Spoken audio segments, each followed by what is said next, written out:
It's the waitingfornextyear.com podcast. On the other end of the line, Brian Spaeth. How's it going, Brian? Good, Craig. How are you? I'm doing great, man. It's been a long time. Yeah, I know, but movie season is here. We saw the Avengers together this past Friday. I can't wait to talk about this movie. Yeah, I'm excited too. I'm curious. We exchanged brief words afterward, but I certainly have extended thoughts, and I'm sure you do too. So I'm kind of curious to see what you think. Yeah, I've thought a ton about this movie, which is, spoiler alert, thinking a lot about a movie after it's over is a pretty good sign. Yeah. But before we get there, we're going to keep the sports people happy. You and I need to talk about the NFL draft. No, the Cavaliers. Yeah, let's talk about that. No, I want to talk about all the fourth-round picks the Browns took. Did we take a lot? I heard. All I saw is that we took more people than anyone has ever taken before, or something. I think it was 12. Is that a lot? Yeah, it was the most this year for sure. Okay, well, good for them. Players, yay! And they took no quarterbacks, right? No, they welcomed one undrafted guy just to kind of come play in camp. Okay. So, no, I don't think they actually drafted a quarterback. I think it was all undrafted. Well, good for them, yeah. I guess. And this is pretty much the extent of the Browns analysis by Brian Spaeth. Yeah. Just like, I hope they do well because I know Browns fans, but... Right. Football. Now, next we can talk boxing and my deep boxing thoughts. It was so funny. I was just waiting for... Because yesterday was the biggest sports day, blah, blah, blah, blah, as they were saying. But it's like the biggest sports day that nobody really knows much about. Right, yeah. I mean, who really follows horse racing? Who really knows anything about boxing outside of people in Las Vegas and select others? I don't know. Like, I don't know. I don't. Boxing perplexes me because, one, I find it I just think it's kind of strange to me that it still exists. It just seems like a real dumb sport at this point, which I know you like UFC, so I'm not, we don't need to get into that. I just think it's stupid. Which is fine, but the biggest problem really is that these sports have been marginalized. They're kind of niche now, but on their biggest days, everybody in the world wants to comment on which horse name they like and which boxer. Boxing has so few marquee pay-per-view days anymore that everybody felt like they needed to weigh in and pretend they were really excited for it. Yeah. It's very strange. I don't know. I remember we used to get pay-per-view boxing when I was a kid. Like, we used to get all the Mike Tyson fights. Sure. Which, of course, went the other way. Those were over in, a minute and a half, and then you get really mad because, oh, my gosh, I can't believe we spent whatever it was for that. But I don't know. Yeah, I don't know anyone who actually likes boxing. So as a communal event that draws us all together and we get excited about, I suppose it's fine. Although I think boxing itself is very... I just think it's savage, man. I just don't think we need it anymore. But whatever. I think we were so spoiled between having a guy like Mike Tyson and the previous generation had Muhammad Ali, and then we had. I hate to do this, but I'm really actually going to say it. The Rocky movies. It kind of like spoiled the whole boxing thing for us. It created this unreal universe that the real thing could never live up to. Well, it is. I mean, if you watch any of the Rocky movies, I mean, if any of those fights took place in real life, one, both guys would be dead. I mean, they'd be dead. But two, they would be the greatest fights of all time. I mean, as far as you could want to define great. So yeah, that's interesting. I wonder how much the Rocky movies have skewed people's expectations of boxing. Because in some ways, back when Tyson was fighting, and that was really probably the latter part of the Rocky time. The way he would knock people out was very reminiscent of a Rocky movie. I mean, you could drop Mike Tyson in place of Mr. T in the third Rocky movie and be like, yeah, they're the same character. Whereas now, I didn't watch the fight, but I guess I read a little bit about it or heard on the radio or something, but it seems like it's just a real precision thing. It's almost like fencing in a way. Yeah, I was going to say it's almost like gymnastics. Yeah. It's like, I'm going to touch you here and get 2 points, and I'm going to avoid you touching me. And yeah, so I don't know. I guess it's okay. I don't understand, but I don't know anybody who really likes it, who's like a fan of it, who follows it. who doesn't only get interested the day of. Same thing with horse racing. The only people I know who are into boxing are like celebrities that I know, that I listen to, who talk about, not that I know, that I listen to, who talk about MMA all the time. Dana White is a giant boxing fan. Joe Rogan is a giant boxing fan. But no, I don't know anybody in my casual friend group who's like all about boxing and watches the Olympic trials and, you know. Right. So it's also I don't know. I have nothing else to say about that. Next topic. Cavaliers. The Cleveland Cavaliers. I want to stick to your and Dave's perception of me. When you tire of a topic, you're just I'm done. Nothing else to say. Do you want me to spend 30 more seconds saying the same thing over and over again? Right. This is one of those things that I've said recently is anytime somebody starts a sentence with again, they should have skipped saying it at all. That's a good point. The Cavaliers, we've taken a week off. They finished their business against the Celtics, but it was the least gratifying win I can remember, I think. Yeah, I mean, I'm of two minds about it. One, I kind of respect the Celtics for not just rolling over and fighting and caring, but I kind of wish they'd just rolled over, because it's tough.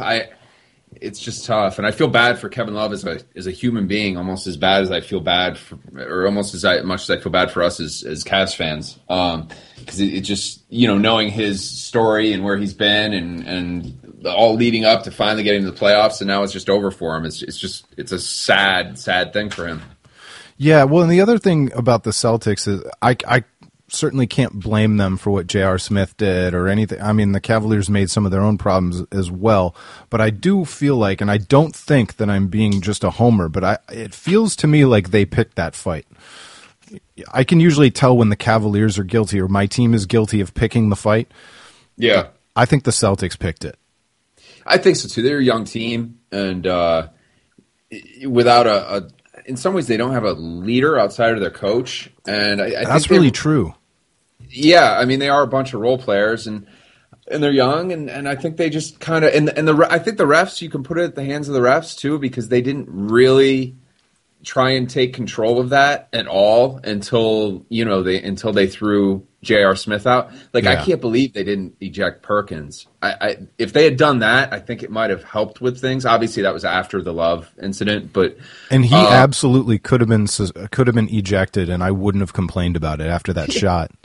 I assumed he was going to be. He basically stood there and punched the guy in the throat, then poked him in the face. Yeah, I was kind of amazed he wasn't ejected.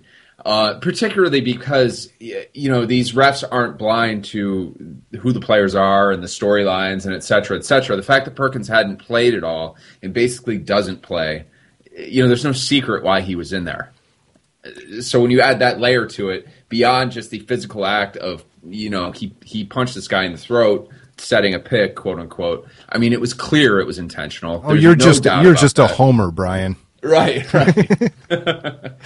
No, well, and that's the other thing that I wanted to talk about. Nobody would discuss with me. I think I asked maybe 2 or 3 different people this, but nobody wanted to talk about it. Who ordered? Was that Kendrick Perkins acting alone? Was that LeBron talking to Kendrick Perkins? Was that Blatt? Who did that? I think it was Blatt. You think? Yeah. All right. I mean, Perkins didn't put himself in the game.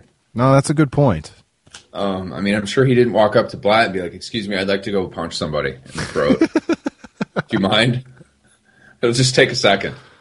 But I wonder if it's like LeBron going, "Yo, Blatt, get Perkins in the game for a second. Trust me." No, I don't think so. No, because I think LeBron actually avoids those types of confrontations as for much himself. As maybe not for Kendrick. I don't see him as. I don't think he uses that as a. No, I don't think that's LeBron's character. I really believe it was. I think it was a thing where probably everyone looked at each other and didn't have to say a word, and everyone just understood what needed to be done, and that was it. It's just a shame. It's just a shame, and I hope this doesn't become the shoulder.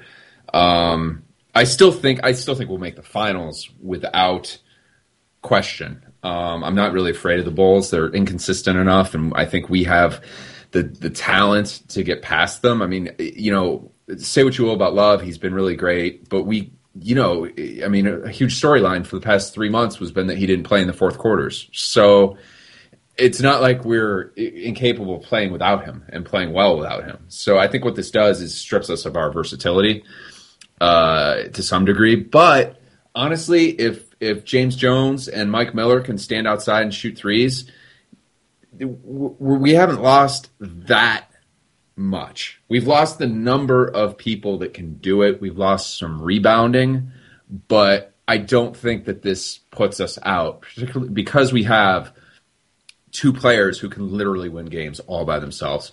I mean, we have two of them, not just one. So, well, and the other thing about the Bulls is everybody wants to think of them at their best. You know, whenever you're a fan of the Cavaliers, you're going to think of just how scary the Bulls can be. They haven't been that scary this year, and in fact, I mean, Joakim Noah specifically has not been playing well. Pretty much the second half of the NBA season, I think.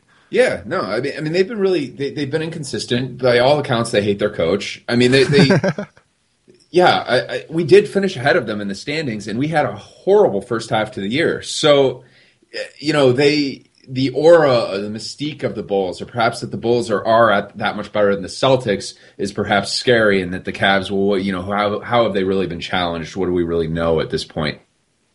Yeah, well, and the Cavaliers have a tendency to play down to this. This is all new. We don't know what they can do. And if you remember LeBron's first and second Heat teams, those teams developed and morphed and changed throughout the playoffs because they were in the same situation we are, where it was all new.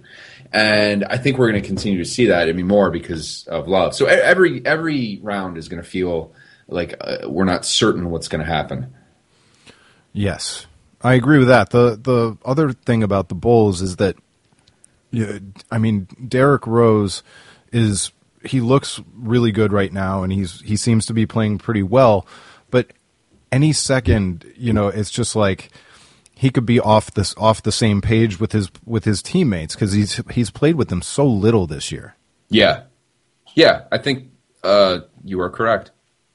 I have nothing to add to that. I'm sorry. No, it's fine. I'm just tired of being scared and afraid. I'm tired of pretending like I should be afraid that a LeBron James led Cavs team can't beat the Bulls, or that I'm going to be afraid that Kevin Love is going to leave right now. Like there's any point in worrying about that. Yeah, look, I mean, you know, with what we've been through as Cleveland sports, look, the whole football team left. We'll be fine. You know, you'll be all right if they lose this year. You really will. And maybe I've just numbed myself to it. Maybe I just don't care as much anymore. I don't know. But look, it's a lot better to be in this position and have something to worry about than to be out of the playoffs. So, you know, it all feels pretty fun right now. All right, now we've buried the lead long enough. It's time to talk about the Avengers. Oh, wait, one more thing on the Cavs, though. The other thing that you know, I think could actually be an advantage to Love being out is if LeBron is serious about going down and playing the 4. I mean, let's see what kind of small ball lineup. I would like to see the Bulls be able to keep up with us, you know, when LeBron's playing the 4, because I don't think they can. So this could be, you know, this could really work to our advantage in an interesting way too. And not even just scoring. Could you imagine how many assists LeBron could have playing the post when they double him? Yeah. All right. Against the Bulls, we need 4 wins, right? All right. So LeBron has one crazy game, Kyrie has one crazy game, and then the other two, you know, maybe we just need somebody else to step up and be really good. I think we're going to be hurt far more by J.R. Smith being out the first 2 games than not having Kevin Love. So, because we need those shooters, particularly if LeBron does go down and play the 4, because that's simple. You give it to him in the block, wait for the double team, kick it out to a shooter. That's it. Although I got to tell you, I'm really excited about the line of LeBron, Shumpert, Tristan Thompson, and Mozgov playing with Kyrie. That's such a defensive nightmare for the Bulls. I just love it. Yeah, I think we're going to the finals. What will happen there? I don't know. It really depends who the opponent is. They won't have to play the Spurs. I know, and they were the one I was most scared of. Man, so. That's crazy. Yeah. Did you watch that game? No, just the highlights later. Yeah, it was. I watched it. It was really intense. And you know what? Come to think of it, I heard a podcast with I think Zach from Grantland and Bill Simmons, and he was complaining that it was like a finals matchup in the opening round. Like somehow that this opening round matchup was wasted in the opening round. I'm telling you, if you can get basketball that good, you should just take it whenever you can get it. Yeah. I mean, frankly, without that series, the opening round was terrible. I mean, it was horribly boring. Right.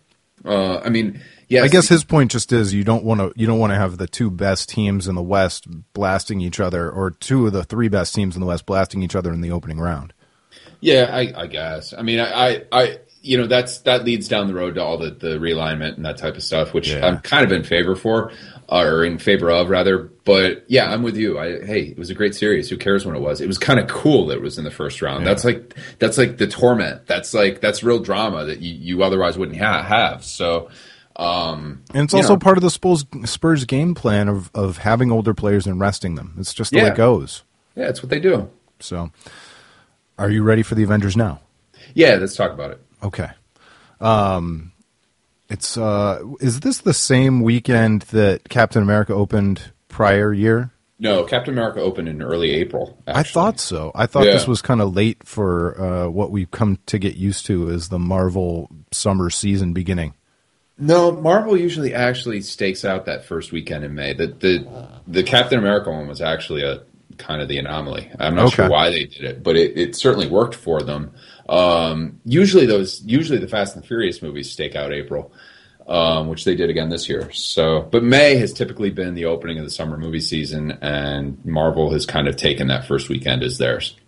So no. Well, and so the other thing that you and I usually talk about is expectations going in. As we were sitting there and the lights came down, I told you that I had even avoided pretty much all the trailers for Avengers somehow.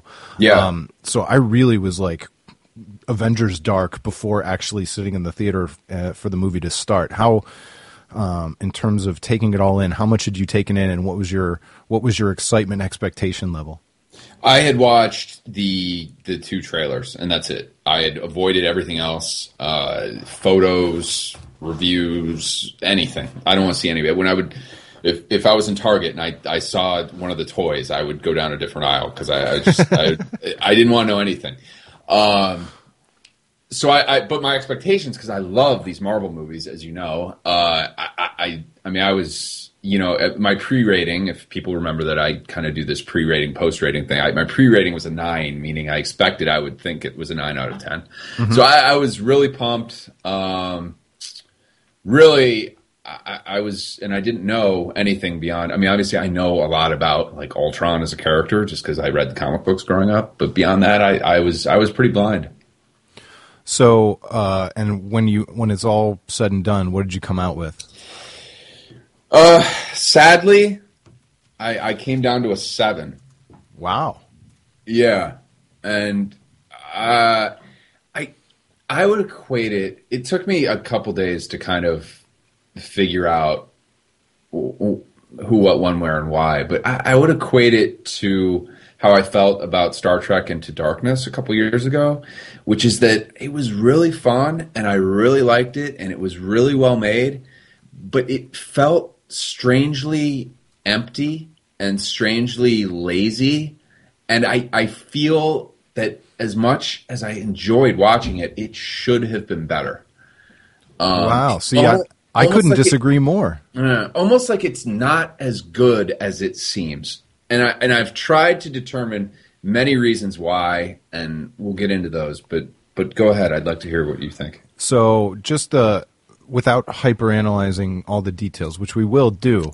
Right. I came out of that movie thinking that it was very tempered in terms of it stayed within itself. It didn't try and outdo the first Avengers.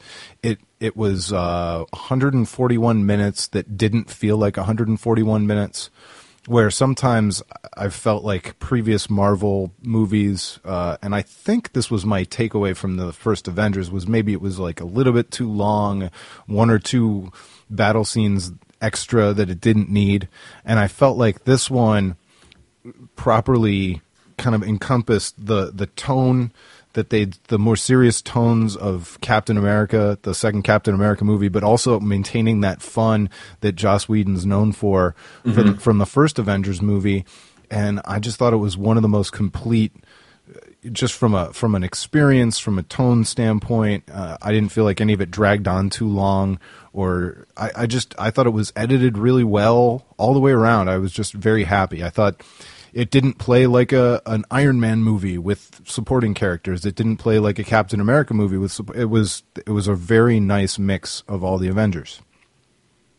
It was, and I think that's part of my problem with it, which when we get into a spoiler territory, we can talk about. To me, it felt unfocused, and if there was one thing that I think, as much as I love this shared universe that they have created and how all these movies connect and how it's kind of an ongoing Marvel storyline and not just a series of things where characters show up over and over, I think that the way that this felt like Marvel Episode 11 as opposed to a standalone experience that kind of loosely connected to everything else, I think that's where it was really hurt for me.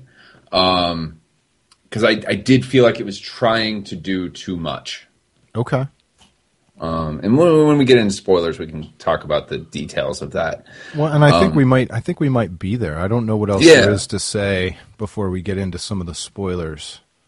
Great, let's do it. Well, we could say that you should see it. It's a good movie. I don't dislike it, but go ahead. I get, because I want to love it, and like I did love Captain America: The Winter Soldier. I think that's, of all the Marvel movies, it's my favorite one. I wanted to love it like that. So when I'm not able to, I can't help but be a little bit disappointed. Yeah. No, I understand that. That makes sense. The last thing that I'll say before the spoilers, and not that you and I truly ever really care about what kind of business these movies do, this one is like too insane not to at least highlight. It's, as of right now, this second, it's done 188 million domestic and 340 million foreign. Yeah, it's going to be like the most ridiculous movie of all time. Yes. Which the first Avengers movie was the third most ridiculous movie of all time. Although this one is actually, if it's at 187, it's actually behind that one. But we'll see what the rest of the weekend brings. Is it 187? Is that the estimate for the weekend? That is it says estimate, but domestic total as of May 3rd, 2015. Interesting. Okay. So, but either way, it's going bonkers. Yeah. As I expected it would. Yeah, no, I mean, everyone expected it to open huge. So, let's go ahead to spoilers. All right, from this point on, you're going to want to turn it off if you want to be spoiler free, because we're going to spoil things now. You've been warned. All right, so Captain America dies. No, I'm kidding. All right, where do you want to go first? I'm going to let you start because I'm sure you had a couple of spoiler-laden things that you wanted to discuss. Yeah, the biggest thing, I can't help but it's. I know how hard it is to make a movie because I've done it. I've not made a $200 million movie, but yet. Right, yeah. I know how hard it is, and I can't. So I don't want to sit here and say, well, this is how I would have done it. And I don't like to do that but I can't help it because I'm a writer and I write fiction and I've written movies, and I kind of see like the problems, like, oh, okay, well, we could move that there. We could change that. So with the understanding that I'm trying to keep as much of it as I can, like there's just certain ways I would have done this differently that I think would have made it tighter and made it better. And there's two main things for that. First of all, there was a lot in this movie that was in service of the bigger Marvel story and of setting up future Marvel films. Like basically everything Thor did when he left to go have his Vision quest. It felt really forced into me. It just didn't fit. It wasn't tied to the main storyline. Even the things with Black Widow and the Hulk, I feel like that was... Before you go on, that's interesting because the Vision Quest thing never even occurred to me as and I'm obviously a more casual fan. So it's interesting. It does stick out now that you mention it, but I just need to let you know, it never occurred to me once. It's interesting because I thought, like, for someone like me, who's like super into this, and like I know the whole roster of films coming up, even though I don't really avoid. I mean, I avoid all spoilers, but I know what movies are coming, and so I can see like, oh, that's setting up this, that's setting up this, that's setting up this movie, and I thought for me, I don't need this stuff in here because I know, but then so what you're saying is Thor's going on a vision quest, and that's going to be the Thor movie. Well, it's like he's, obviously he suspects something with these Infinity Stones, which, anyone who's watched a lot of these Marvel movies, like these things that pop, like there was a whole thing in Guardians of the Galaxy. One of the big thing in there was one of these Infinity Stones. The thing in the last Thor movie was one of the Infinity Stones. I mean, they're flat out saying it now. Okay. So like he's saying, and everyone knows it's all building to Avengers 3 and 4, which is called the Infinity War. So when he says like, oh, there's an Infinity Stone about, I must explore this, and I'm gonna get. It's just like it's so clear. And then at the end of the movie, where he's like, well, I got to go figure out what's going on with these Infinity Stones because this is crazy, man. That's clearly setting up the next Thor movie, which means all the stuff he was doing previously in Avengers 2 was also in service of that, and it just took away from the thrust of the main storyline, which is stopping Ultron and what Ultron was doing. And I do feel that Ultron would disappear for large portions of this movie for purposes like that. Things like having the Black Widow and the Hulk have this like quasi romance. It was a nice character piece, and like I liked it, and I liked that development. But again, it felt like it was in service of something else. See, and I love that part because I'm a mushy gushy guy. I did too. I liked it, but I felt it took away from it took away from Avengers Age of Ultron in service of Marvel as a whole. Because it was all setting up the Hulk flying off by himself at the end. And that's really what it was for. They're like when you're writing fiction, you got plots and you got subplots, and the subplots are their own thing, but they need to tie into the plot. And but I was waiting to have that Hulk walks away moment, though. Yeah, I might know too much about Marvel as a whole. I don't know. So I don't know. But all that said, I do feel that that stuff could. And allegedly, there's a 3-hour cut of this movie. Like Joss Whedon's first cut was 3 hours. So the way it felt kind of disjointed to me, perhaps the longer cut, makes it all work a little better. One of these times he's going to do that, and they're going to make a decision somewhere in the middle to just edit it into 2 movies. Yeah. Aren't they? Probably. But it's interesting because if I've read a couple interviews with him over the past couple of days, and he basically, he sounds like he hated making this. He sounds like exhausted by it. He sounds like he even says like, I feel like I lost the story somewhere. Yeah, and that's certainly how I felt coming out of it. That it just felt unfocused, and it felt. Well, you're right, man. Ultron, to have his name on the movie, ended up feeling a little bit like a side piece for portions of the movie, for sure. Yeah.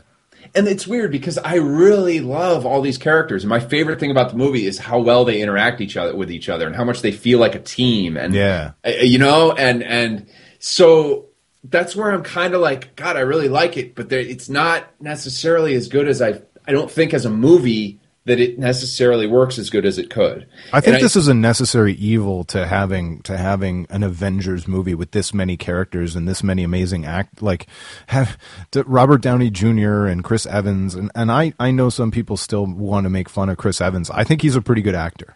I do too. I think he's great, and I think he's the almost cheesy nobility he brings to Captain America and Mark Ruffalo. Great. No, the casting of these characters has been great, and the way they interact is great, and there's so much about it I love. The biggest problem I have with this movie, I guess, is that I really feel like it should have been basically like Iron Man featuring the Avengers as opposed to the Avengers. And I don't say that because like I love Robert Downey Jr. and I want more Iron Man. It's because the story, should have really was about his creation of this artificial intelligence, and that artificial intelligence getting twisted and deciding that the only way to save humanity is to destroy it because they cannot they will inevitably destroy themselves. Well, and I think that's the only way to accomplish the things that you're talking about would be to kind of name a leader and make him the real star, and everybody else would have been supporting. Yeah, and I just think that if you're telling the story Age of Ultron, that's how it had to be done. And I think that would have maximized it and made a tighter movie. And because one thing that I feel was really lost in this is these questions of artificial intelligence are all over the place right now. It's being talked about a lot. Like people like Elon Musk and Stephen Hawking are saying, like, why aren't people more scared of this? Like, we really need to be careful with what we do because this stuff is coming, And so these are really relevant questions, much like in Captain America: The Winter Soldier, like the surveillance state and privacy. These were relevant questions and relevant things to talk about. So this artificial intelligence issue is something that really should be, they could have touched on it in some cool ways. And I would have liked to see a little bit more of that explored in depth. One scene I really loved was at the end when the last Ultron drone and the Vision were talking, and they had a conversation about humanity. And the Vision basically said, yeah, they are flawed and they are going to destroy themselves, but God, they're interesting, Yeah. and they're kind of beautiful in their own way. And I would have liked to see, Ultron and Tony. I guess I would have liked to see Tony have to confront and explore and discuss what he had created. Even discussing it with Ultron, because they kind of just took Ultron and made it into this angry robot, and which is basically what he is in the comics. But what's really funny about that is they did that in the first Avengers movie where Tony is the one who's up on the tower talking to what's his face there? Loki. Yeah, and so I mean they kind of did it in the last one, I guess. Whereas in this, they just end up punching each other, and that did get repetitive. Watching them tear apart robots over and over and over, it just got a little bit repetitive to me. So I would have liked to see. I just think it could have been a lot smarter because these are like I would have loved to see the conversation with Tony and Ultron, where Ultron's explaining to him like, "Look, you made me this, and you must think this because you made me into this." When they alluded to it, but they never went in depth in it. And yeah, it would have been cool to they did a lot of slowing down in this movie to have the Avengers talk among themselves. I would have liked to see them put Ultron in there and make Ultron a little more complex. But maybe we should be thanking him for having a popcorn movie where he put stuff in there that could lead to this conversation, as opposed to he should have put it in there. I don't know, because I'm also trying to remember that he's got to serve an audience that isn't necessarily me. It's partially me, right? But it's not 100% me. He's got to serve 13 and up. Let's be honest, like probably 10 or 11 and up. Yeah. But it's. I don't think kids are. I think you can make it so that it. I think you can make it so they understand. I mean, look, the basic danger of real, true artificial intelligence is that they would see us as bugs. Yes. And it wouldn't be evil. It wouldn't be like, I need to destroy them. It would be like they literally wouldn't see us as a relevant species. Which is kind of why I fell in love with that stupid, and I won't call it stupid, it was good, Battlestar Galactica. Yeah. I love that kind of stuff. Yeah, no, that's a great that is a great series. If people haven't watched it, and it touches on that so well. That was before I had embraced my inner geek, and I kind of was a little bit bashful about liking that show. Yeah, no, I don't know. That's a great show. When I finally watched it, it was when it was still on Netflix, and I ripped through it. I swear I ripped through it in 10 days or something. It was really, I didn't get anything done during that period. But that would have been a much better show for me to. It was good the way it was, but not waiting week to week was tough for me on that one. Oh, did you watch it as it came out? Yeah, I had one season to catch up on, and then I was with it. Got it. No, I watched it all at once, the whole thing. But you want to talk about one of the best miniseries openers? The start of the new Battlestar Galactica was just the best. Oh yeah, it's so good. I mean, the show is so good. I mean, I know a lot of people knocked the end of it in the last season, but I really liked it all the way through. I thought it was great. Yeah. Yeah. And it spoke to the very questions that I really wish this had spoke to a little bit more. Yep. Because I do feel, because it made Tony Stark, and this is why, I mean, look, he did create Ultron. It's his problem. He did it, and I know they touched on it, but I really think they should have, instead of servicing the Avengers as a whole, just shifted the weight to him. I think it would have made it a tighter, better standalone movie. And that doesn't mean that what's up there is bad. It doesn't mean what's up there isn't. It's just I can't get away from feeling like it could have been better by doing it that way. So that's kind of where I stand on it. Well, and I think you made me think about it more. And I don't even disagree with everything you're saying. I just want to make sure that I leave everybody with the fact that I just absolutely loved this ride. Yeah. It was such a fun movie. The quips between the characters were great. Yeah. They had us LOLing in the theater. Yeah. 6, 7, 8 times maybe, which is such a departure from, I mean, some of the superhero movies we grew up with. Mm-hmm. They are relevant. They're not hokey. I just so great. And I'll save you going back and knocking thank you. Man of Steel. Well, let's just say this: all your criticisms of the Man of Steel, that some might remember, but if you don't, Superman was not nearly as protective and careful of human life as maybe.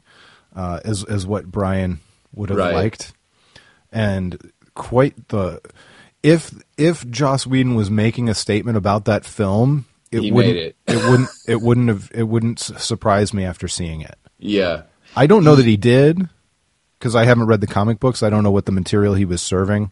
Right. Well, I mean, general superheroes, are here to protect us, and I think it was absolutely like I don't know if he said we need to do this, but there's no way it wasn't discussed that this was a reaction to that. Well, it was certainly a contrast. Yeah, but it's funny to me, like where we have this Avengers movie, where like part of the point of the Avengers is like, God, look how well they all get along, and there's all these quips, and they manage to make it charming while still make it serious, and they, it's fun. And then you've got this Superman versus Batman trailer that comes out where it's like basically ends with Batman asking Superman or telling Superman he's going to make him bleed, and his voice literally, he sounds like a demon when he's saying it. I mean, it's just like, it's just tonally, it's so off. Anyway, but like I said, I'll spare you from that. It's serving. I think we would prefer our superhero movies to serve 13-year-olds. Yeah, because they should be all ages material. It really should be. And there's definitely an R rating theme or tone to whatever's going on with Batman and Superman. Yeah. And maybe it's because they feel they need to set themselves apart from Marvel. I think it's also an overreaction to the success of The Dark Knight that they've hung on to. Yeah. But whatever. Because the Dark Knight thing was kind of lightning in a bottle with Christopher Nolan. It's also Batman in that Batman can live in that world. He just can. I mean, he came from a dark place, and that he exists because his parents were murdered in front of him. He primarily works as he deals with like street level crime a lot, as much as he deals with outlandish villains. It's just Batman is very versatile. He works in a lot of different settings, and one of those settings is very dark. It just is. I mean, he's the Dark Knight detective. I mean, so I don't know that you can just throw Superman, Aquaman, Wonder Woman, and everyone else in that same setting and have it work right. So who owns Superman? Warner Brothers. I'm just trying to figure out who Disney could buy to bring it in. Well, it's Warner Brothers owns DC Comics, which owns Superman, but they've been together for, decades and decades and decades. So that's not splitting up anytime soon, I don't think. But yeah, it would be great if Warner Brothers would just license the DC characters to Marvel, though. I would think to Disney, that would be great. So I don't think Disney needs it, though. Between Marvel and Star Wars, I think they've got that demo covered. No, they don't need it. We need it. Yeah, we do. All right. Well, we didn't. Can I say one? Go ahead, man. You broke up on me a little bit. The other thing that I really wish this movie had done a little bit was this. To me, this felt very strangely contained, and that you had this robot who hates humanity, who is trying to destroy it. But it really feels like it only affects the Avengers and then that one city in Eastern Europe. Whereas I would have liked to see him like shut down the internet, shut down. I know he was getting blocked from getting the nuke codes because of Jarvis was in the system, but why not at least shut down like, I don't know, like Gmail and Verizon, you know? Send the world into a panic. That could only distract the Avengers and also would kind of prove his point that look at me, I take away, or look at this, I take away your email and you people are all going insane. You people are a mess. You deserve to be destroyed. You know, I just kind of wish he had taken, again, that would have led to more like discussion of like, you know, the merits of humanity and what we really are and why we need to be destroyed and all. It just would have led to some interesting things. And also I think it would have broadened the scope of what Ultron was doing and made him a little bit more effective as a villain. I couldn't help but feel like the fact that he lost felt contrived. It really seemed like at any time he should have been able to just destroy the world. You know? So anyway. So let's talk about a couple more movies where I can't do an entire summer movie podcast this year, but I definitely want to see, and people are going to make fun of me and I don't care, I'm definitely seeing San Andreas in 3D. All right. I'm definitely seeing that movie with The Rock. All right. I'll probably see it because I like The Rock and I like movies, but I can't help but feel it feels a little... Because I like The Rock and I like movies. I do. But it does feel like maybe it could have come out in like 1997. Yep. You know? But maybe it'll be... Those disaster movies, that you know, they all have the kind of same problem in that there's really only one story, you know? I love them though. But yeah, hey, if you like them, great. It's like Jen and I decided at some point last year we didn't care how low budget or how bad they became. Yeah. We would watch a new movie of The Purge every year. I love that theme. I don't need a TV show because that would be boring. But right. I would watch one movie per year, probably for the next 6 or 7 years. Well, you might get it. I know. I mean, they certainly did that with the Saw franchise and The Purge. It looks like they're going to try and do it. That's the theme, and I can watch it once a year. Well, good. So, I'm excited for. Do you have more? Or do you want me to? Yep, Jurassic World. Yeah, I'll see that. I am not going to see Entourage. That movie can suck it. Yeah, I won't see that. And other than that, it's nothing else that I know of right now. All right, I'm definitely in for Jurassic World. I'm in for Ant-Man for sure. Oh yeah, it's Marvel.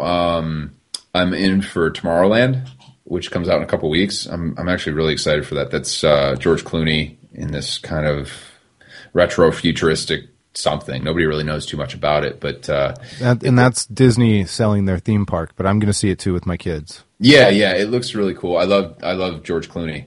Yep.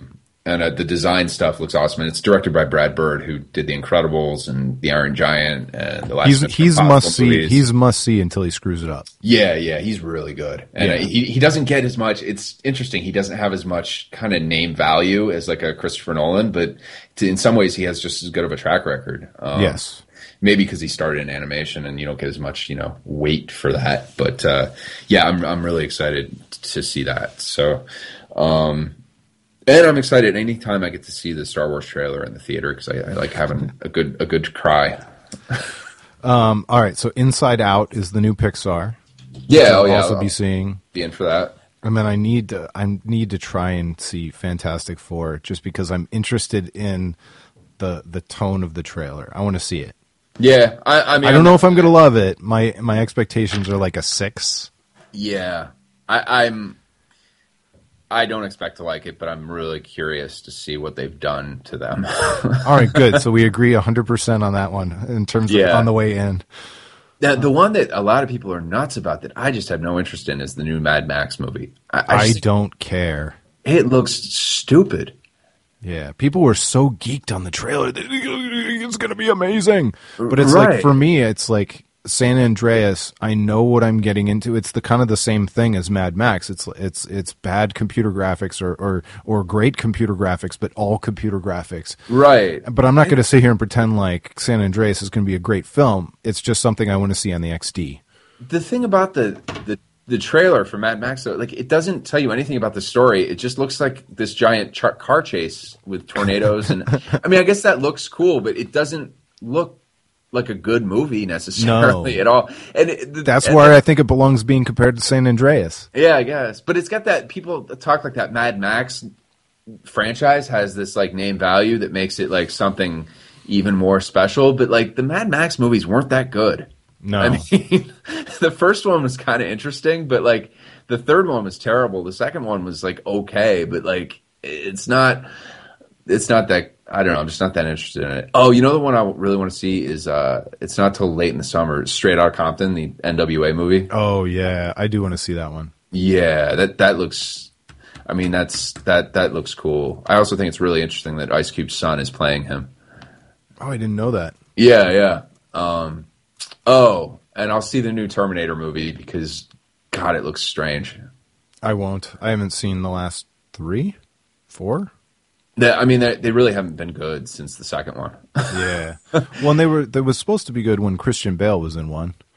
Yeah, and that was not good either. This Terminator franchise has had the problem of not being able to let go of the past. Like, it really needs to like go ahead and reinvent itself and kind of start over, but it's always trying to like kind of, it won't let go of Arnold Schwarzenegger. It won't like let go of its own concept. It won't let go of its continuity. Like, it's really screwy. You know what's really funny about that is that, like, I know it's not a great movie and I know it didn't do really well, but I enjoyed RoboCop last year because they kind of let it go. Yeah, I didn't dislike that movie, but yeah, I kind of liked how it was allowed to be its own thing. Yeah, way better than Total Recall. You know what's funny about that is I believe when we saw that, did we see that together? Yes. Okay. I believe that my statement on that is that it was going to make a great like Sunday afternoon background noise movie while I'm writing. And it's been on Netflix or Amazon Prime now for a couple months, and I swear to God I put it on 3 times as background noise when I'm writing. It's like it's perfect for that. It really is. Yeah. Yeah. All right. Well, thanks so much for jumping on. It's been way too long. I promise not to let it go this long again. Yeah, geez, you're real busy with Dave. I know, you know. Sometimes I make new friends, and I like them better than the old friends. Fine, What's up? All right. Whatever. Until next time, everybody, thanks for listening. It's the waitingfornextyear.com podcast.